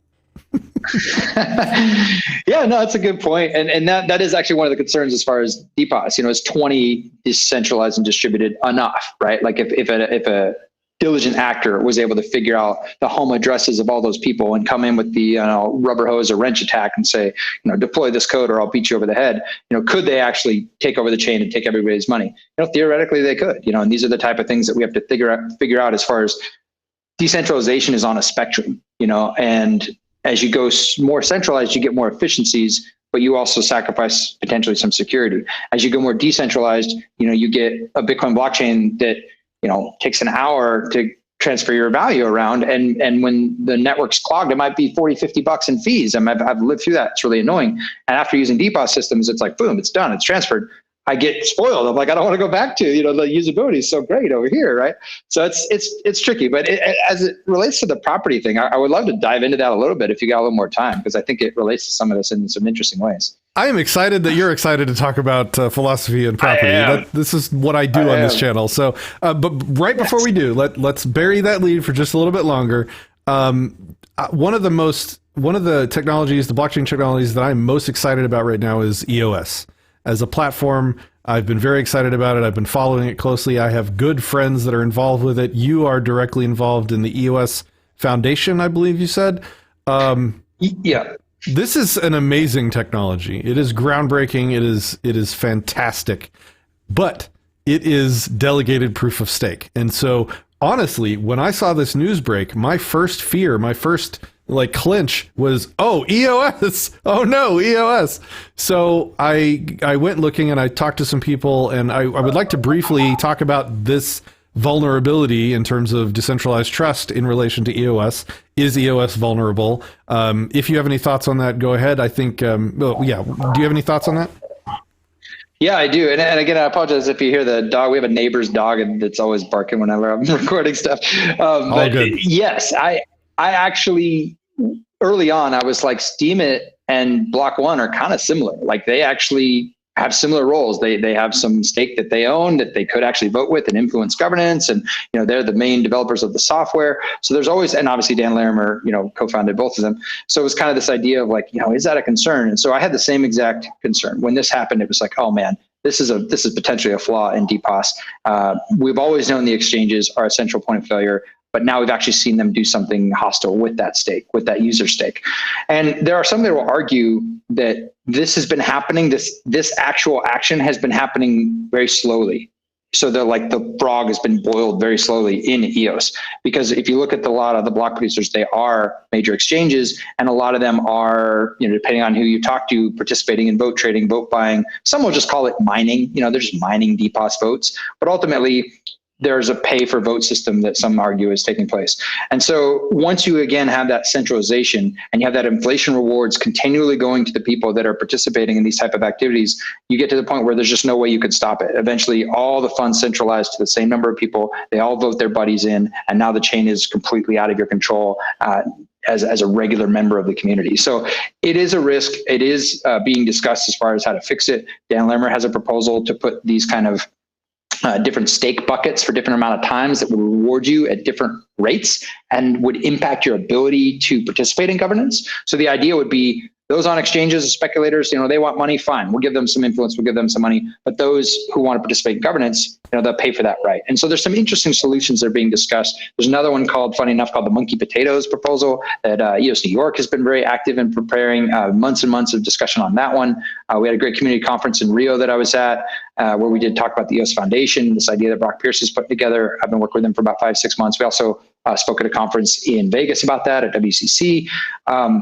The EOS Pavilion. So there's a lot of people looking at this and looking at improving the governance. And I think this is just going to light a match in it going, oh man, guys, we got to do this. This is really important. We can't just keep putting it off. This is an existential threat to the entire chain. It's been demonstrated. Prior to that, it was theoretical, and now it's real. Let's fix it. And so I correct me if I'm wrong again, because I think you have much more knowledge on this than I do, but Block One as a company, if the same thing happened, is not vulnerable in the same way that Steemit Corp and the Steem blockchain is at this time. So if somebody took the assets of all the major exchanges in terms of EOS and added that to what Block One's, is it a ninja mine or was it a pre-mine? I'm not sure what the Block One's, how they acquired that. They did a year-long ICO. So there was no mining. There was never mining, but they did keep 10%. And Block One has 10%. And what I respect, and people have been asking me this as I've been chatting with people about this, they say, hey, isn't it just the same? And they would say, if Block One got sold to someone else, if Justin Sun bought Block One, and then all of a sudden, that happened, would you also go quickly freeze their stake? And my answer was no, of course not. And the reason for this, and this is why I want to talk about philosophy of property, is that there was never a commitment to the community made about the Block One stake. It was just theirs. And they did say at some point, we're not going to vote right now, but we reserve the right to vote in the future. And they were very clear about that. And then months and months went on, and they said, you know what? We're thinking we need to participate in voting. We're going to start voting, but we have a plan. We'll let you know. So it's a very good kind of slow and deliberate communication with the community about how they're going to use that stake. And so from my perspective, they haven't violated that social contract or that trust and that expectation with the community. So it's a little bit different, but in terms of the actual amount of tokens, I mean, there's a good argument to say the exchanges kind of already control the chain in a way. Hopefully they're going to do it in the best interest of the community. Hold on, let me find this video here. Sorry. Okay, there we go. I wanted to pull up this video. So the topic that we're about to discuss is property rights in regards to cryptocurrency. I had a talk with Stefan Kinsella. I'm not sure if you know who Stefan Kinsella is. He's an intellectual property lawyer. He's probably one of the foremost minds on intellectual property in the libertarian liberty space. This is not an appeal to authority, but we had a long talk on this, and I think we're in agreement that cryptocurrency is not a valid form of property. So that's why I'm excited to continue this discussion, because there's literally, like, from my view, from what I've seen, there's almost no discussion on the top end of liberty philosophers on the property rights in regards to cryptocurrency. So this will be an important conversation, especially because my favorite thing, I found somebody that disagrees with me. I absolutely love finding people that disagree with me, because that's when progress is made. So I almost forgot. Awesome. Go ahead. I want to give a little backstory. What's fun about this? It was the Steem blockchain that changed my perspective on intellectual property. It was an actual debate discussion where, and again, as a software developer, somebody who built software, I was kind of like, oh yeah, of course, software's property. And then it was kind of like, is it a scarce, rivalrous resource? If it's not, it doesn't fit the definition of property. And I was like, oh man, I started thinking about that. And they're like, you could take software, encrypt it, put it on a CD and put it in a safe. Now it's scarce, rivalrous resource. But as soon as you take software and put it out on the internet, and anyone can just download a copy and have access to it. And it was all about intellectual property, movies, videos, all that, and everything. And it really challenged me. I was like, holy moly, I think you might be right that all this concept of software being an intellectual property just doesn't make sense because it's not property if it's not scarce, rivalrous resource. And I was like, man, it was this long debate that I had on the Steem blockchain with someone. I forgot exactly, it was someone in the Liberty community, and I forgot. No, sorry to interrupt. I would love to watch your interview. I definitely want to see this conversation. But it was just really kind of an interesting thing that my perspective on property changed quite a bit when I thought about it needing to be a scarce, rivalrous resource. Now, when it relates to cryptocurrency, the reason I would say it probably still fits that category is because it uses public and private key encryption, and you do have as a scarce, rivalrous resource your private key. The private key is my property, and it gives me access to a number out on a distributed ledger. And I can manipulate the numbers on that distributed ledger, but the actual property is my private key. Okay, so just for the people playing along at home, we've got several videos on this topic. One is called Unintellectual Property, which is kind of the basis for the intellectual property is not a valid form of property. So if you're not up on that, go check out that video. We also did another video, which is just kind of like an MS Paint art style with some narration to make it fun of why is property is the question. Like, why do we even have property systems? And that will set the standard for normative property, like land and things like that. Like, what is actually property and why such a thing exists? And so now, real quickly, to give me a summary, would it be like the things you can defend and that kind of like, can you give me a little summary of how you define property just so we can have a cool discussion about it? Property is, you have to start with why is property. So a property system is put in place to reduce rivalrousness, to keep people from fighting over scarce resources. So if something is not scarce, it is not rivalrous. And if it's not rivalrous, you don't need a system of rules to be agreed upon for how to interact around it.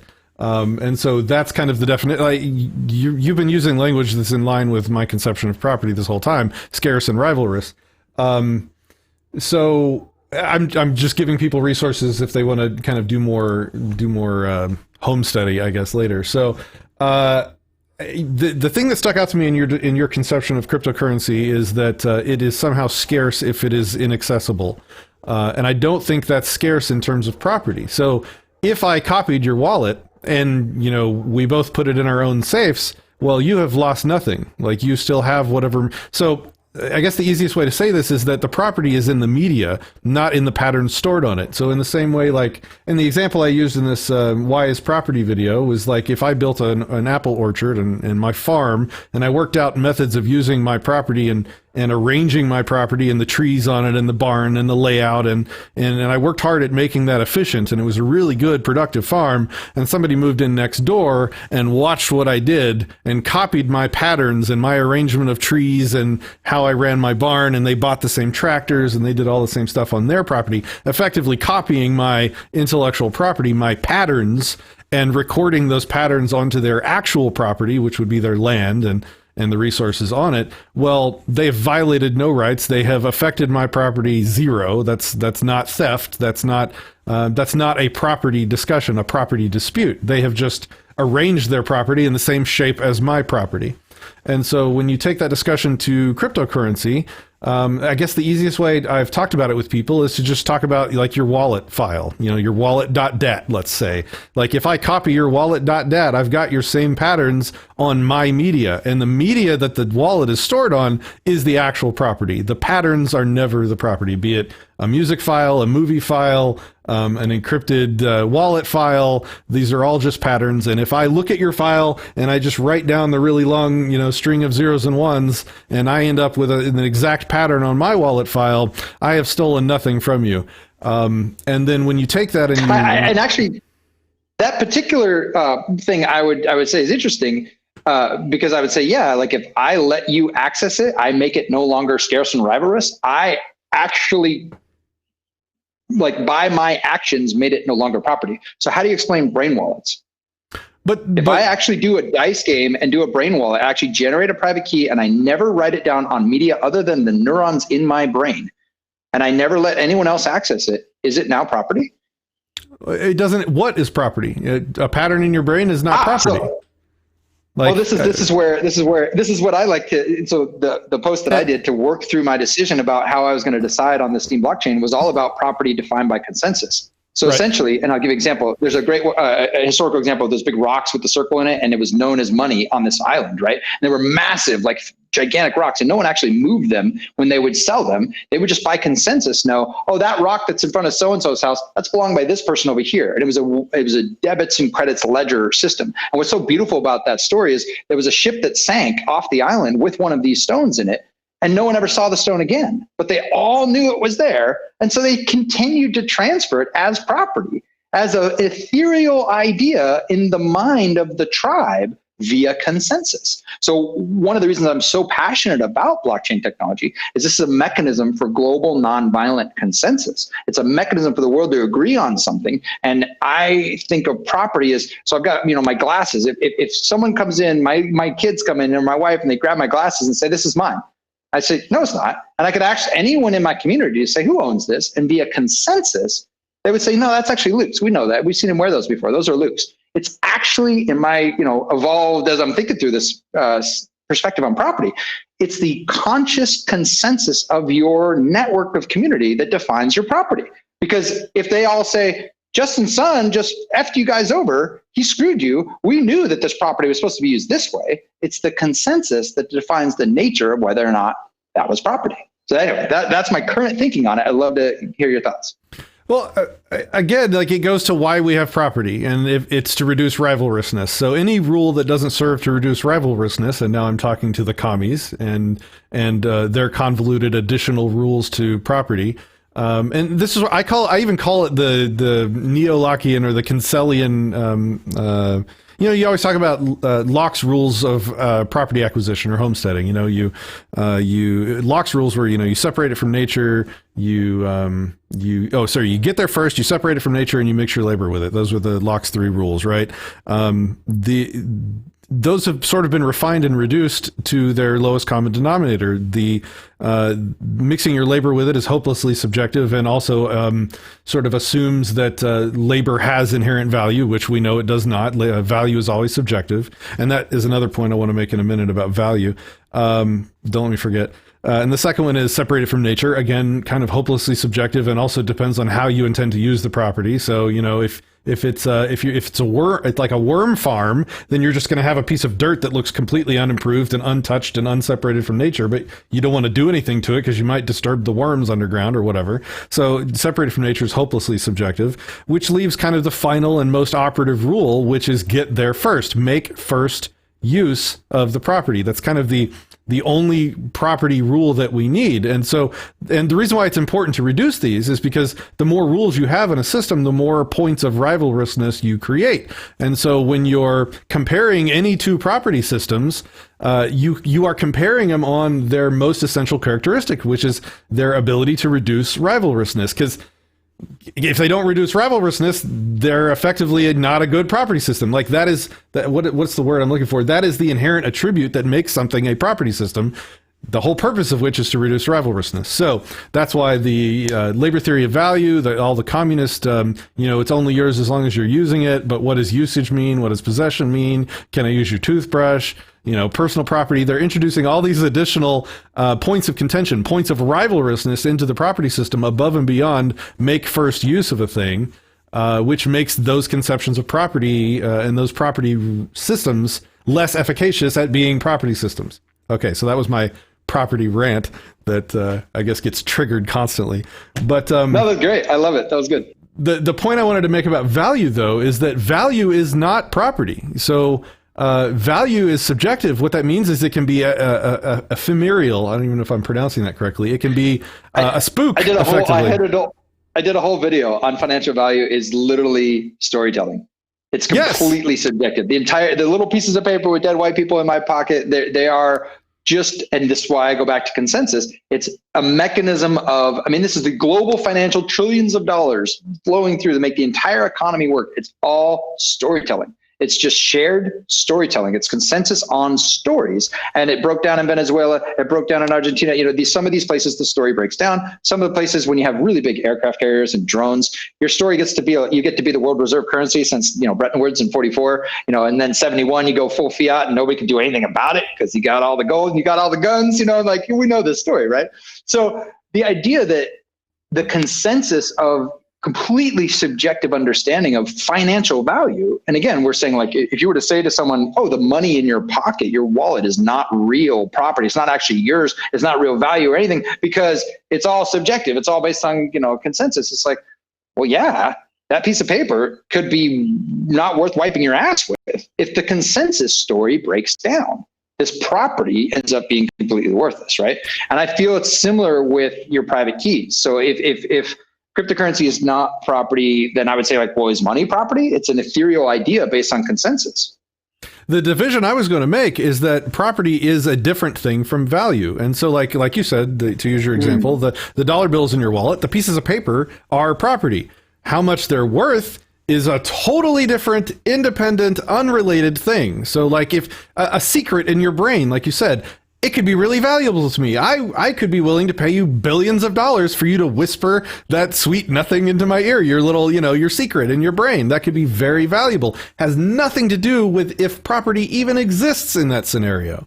And so when we're talking about cryptocurrency and trading value, that can be completely disassociated from any kind of actual property to have an exchange of value. And I think cryptocurrency, to a large extent, to a complete extent, I'll take that strong position just so it's harder to defend, has nothing to do with property. It's people using their property in an agreed upon way to facilitate an exchange of value. And there are agreed upon rules, which you would call, like, you know, the protocol and the opcodes and the way people trade and interface with each other's actual property to exchange things that people assign value to, which is, again, a subjective thing. So that's kind of, let me put like an end bracket on that. That's the end of my rant. What are your thoughts? It's beautiful, well articulated and well argued. I think the idea that property is, you know, only something that can never, ever be, you know, non-rivalrous is, I think, what you're saying, right? It always has to be this thing that if I could ever take something and make a copy of it and not have the original person lose anything, if that's the fundamental bare bones, boil everything down to definition of property, that's an interesting point, because from that definition of a framework, I agree that I could take a private key and I could make a gazillion copies of it, give it out to a bunch of people, and therefore it kind of loses that rivalrous characteristic that is one of, like, in the ship of Theseus philosophy, like, you're using this as your key, like, that's why it's the ship, you know, it's got that rivalrous perspective. I think where we may differ is that I think that a concept, an ethereal concept, I mean, really, property is a word, right? It's something we come together via consensus to have an agreement upon of how we interact with each other on, can actually morph through our actions and our intentions. So if I never, ever make my private key available to anyone, and it always, for the life of the existence of that idea, you know, this etheric idea, it remains rivalrous for its entire existence because I steward it that way. It has the same exact result in the physical reality of property, because it never became exposed. The second I expose my private key, it's now not property anymore. I just gave it. Now everyone, it's like, you know, anybody can do whatever they want. It's like dropping your dollar bill on the ground. Anybody can pick it up. And yet it's not scarce, because I could, you know, use a scanning electronic, let's say a future Star Trek technology. I develop a microscope or not a microscope, a telescope that can, you know, zoom in and see through your walls and read the pattern off your hard drive of the zeros and ones. You wouldn't even know I was doing it, and I would now have a copy of your pattern on my media, on my actual property. And you know, literally nothing would have been taken from you. And I guess what I'm saying is that what you're describing seems to be artificial scarcity, which I'm not sure should be considered valid property. It's like It's like artificial is the best word I can think. I'm trying to euphemize it to make it more clear, but I think you get it. I think it's like a self-enforced, a self-created. Yeah. I think it relates, if I'm understanding you correctly, it basically relates to physical matter reality. I mean, this is something that's concrete, made of atoms, and you literally can't have two copies of it and have it still be, like, until we can create replicators where just anything is just, you just make a gazillion copies of anything. And it really, maybe that's again the value discussion though, because it's like, well, you didn't change the nature of the property. It's still, I have mine. It's just that you have one now too, and the value maybe went down, but I still have mine. That's an interesting way to think about it. Let me define rivalrousness then, because it might apply here. So when I say rivalrous, I mean it's a thing that cannot be used by two people at the same time. Like it's something that by its nature is rivalrousness. It is rivalrous. So a plot of land with an apple tree on it. That apple tree can be owned and farmed by one guy. I mean, that's a bad example because people could technically like, I'll pick one apple, you pick one apple. But you know what I mean? Like, a piece of property is something that can naturally only be used by one person at a time, or a group of people working together in an agreement. Same thing kind of works. So, technically, you and I could both use the same wallet at the same time. I mean, that's not impossible. No, actually, one of the questions that was asked here, I think, is really interesting. What happens if you could physically not copy the key? And so there is actually some solutions. I was talking to them at Satoshi Roundtable. I forgot the name right now, but they have these multi-sig solutions where they literally destroy the private key as part of the process. It's baked into these devices, a multi-sig situation where you need multiple ones of these devices in order to transfer the cryptocurrency. But there is no longer a private key. So essentially remove the software. Now it is physically these devices that have been specifically coded and designed, and it can't be copied. That would then become property. And so that's a really interesting example. There is an example where you can actually have physical access to something that is the only way you can have control over an entry in the digital ledger to transfer something around. And unless you have that physical rivalrous physical item, it's impossible to actually do that, which is a really interesting example. I'll have to go find the company name that's doing that. But let me challenge that. Solutions like that. Yeah. Let me challenge that. So it seems like all you've done, and I don't use these words maliciously, it's just the best explanation I can find. It seems like you've sort of smuggled in a pattern into a piece of property. Like you've inextricably linked a pattern onto a piece of property. So the value just is linked to the property in that situation. And why do you need to value the pattern on the property when you still have the piece of property? Like if the pattern cannot be extricated from that piece of property, then we're just talking about a piece of property with extra steps. That's what I should have said. This sounds like property with extra steps. But is it property though? Like the whole point is you did create a rivalrous physical item that only one person can access at a time, that actually has control over something in reality, the ledger entries on a blockchain.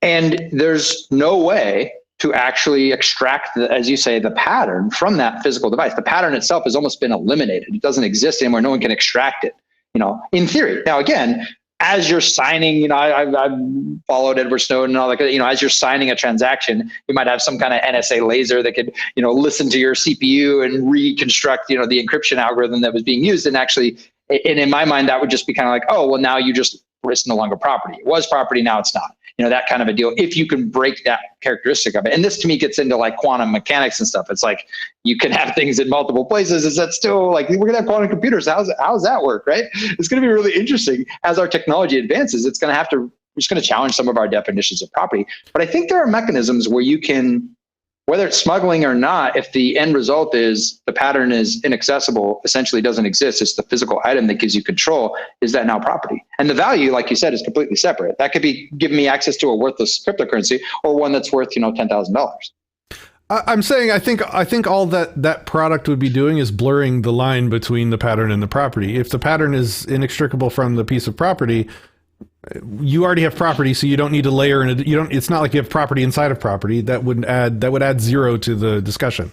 Like to have the pattern as property because it's scarce inside of that piece of property. It's like you already have the property in the device. Why do you need to also have property inside of that property? Isn't that superfluous? I guess was where I was going with that. Oh, okay. I see what you're saying. I think for me, it's the idea that the initial statement is that cryptocurrency itself can never be property because, it's not rivalrous in this way. It's just a pattern. But to me, it's the idea that if I have this physical device, let's say you know nothing about key encryption or anything. It's magic wizardry. You know nothing about public private key encryption and any of that. I just give you this magic device and say, if you use this in a certain way, food shows up at your house. And you're like, oh, frick, that's cool. Yep. It's property to you. You're like, you know, just because you didn't know that there was some magic behind it that we call encryption, you'd be hard pressed not to argue to someone who wanted to grab that from you and say, hey, I want to use that. No, it's my property. You can't use it. It makes Lamborghinis show up at my house. This is real, you know? And so it's kind of like the thumb drive was already property though. We didn't need additional definitions of crypto as property because you already have that unique thumb drive with that unique pattern on it that, you know what I mean? Like property arranged, like if a diamond was cut in a certain way that made it extra specially valuable, and let's say it was cut in a way that, you know, you couldn't somehow analyze it closely enough to copy that diamond. Well, you still just have a really valuable, because value is dislinked. It's disassociated. I like that separation you've made. I think that is important. You just have you have like a really super unique. I see what you're saying. I guess that's what I'm saying. You have a unique piece of property. That diamond is ultra unique. There we go.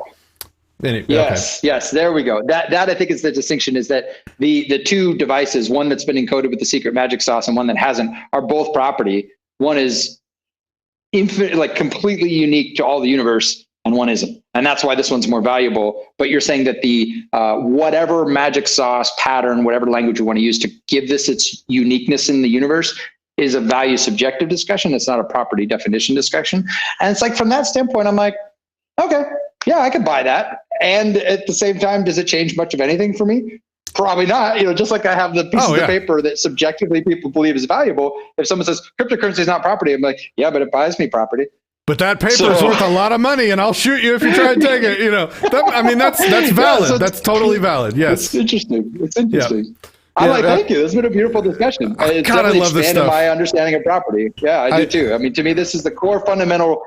Property is the motivational, the main driver of human motivational psychology. It's the reason we leave our wife and kids and go, spend our days working. It's super important to the fundamental nature of how humans interact with each other. Super critical to freedom and voluntarism, all these things. Clarity on property rights. It's like, if we're not having these discussions, what else is there worth having, right? This is beautiful, and I really, really appreciate it. I mean, sincerely, thank you for expanding my perspectives on property. I thought we were just going to talk about Steemit. This is my favorite part of the stream now. So let's hit some of these questions, and then let's call it, because we're coming up on 2 hours here. So let's see. Liberty After Dark says, what makes a physical key property but not a private crypto key? Simply being digital. The physical key is scarce in that more than one people, it could be rivalrous because more than one person couldn't use it at the same time. The pattern that the key is shaped in is the intellectual property that isn't the valid form of property. So if I looked at your physical key and cut my key to exactly match that shape, I have stolen nothing from you. I think that, did you have anything you want to say on that, or I'll move on through these questions? I think it's an interesting one, because when we talk about stealing, do we actually talk about an action that decreases someone's value? Like, if I can do something to you and you had $1 million, but now you have zero, was that an act of aggression against you? So now we get into a different category of non-aggression principle and other mechanisms to actually harm someone by decreasing their value. Maybe you didn't technically take their property, but you did something malicious that the rest of the community would, by consensus, say, you done fucked up. Don't do that. That's mean, right? Well, that's also, it's economics. Like, if I flood the market with a new product that's cheaper, I've reduced the value of a corporation that previously produced that product at a much higher value. Have I stolen from them? No, I haven't. Have I even damaged that company? No, I just competed. I released my own property into the market at a different valuation, and we don't have this. Kinsella, I'm channeling Kinsella right now. You don't have a property right in the value of a piece of property. That's what he would say. I like that. So I can stand outside of someone's door and sell copies of the key to get into their house and be like, what? It's available. I mean, shitty thing to do. Yeah. Let's see. Let's see. Do you have property for that property, sir? And do you have a license? Thank you, Zeku. Thank you. Appreciate it. So then I can cut a key in the shape of your house key, and that's fine because it's a duplication, not stealing. Yes. Yeah. As long as you didn't, trespass, because that would be an actual crime. If you trespassed to see my key, if you stole my key to get a copy of it, to copy the pattern, even if you put it back afterwards, that would be theft, obviously. As long as you don't commit crimes in the process of copying the patterns that are on my property, then I can't make a claim against you. And that's the end of our questions. Do you have anything you want to close out with? Dude, this has been a great stream. I hope to have you back again. We should talk often. This is awesome. Did you have anything you'd like to leave us with? Maybe put a button on the Steemit thing? Any last words?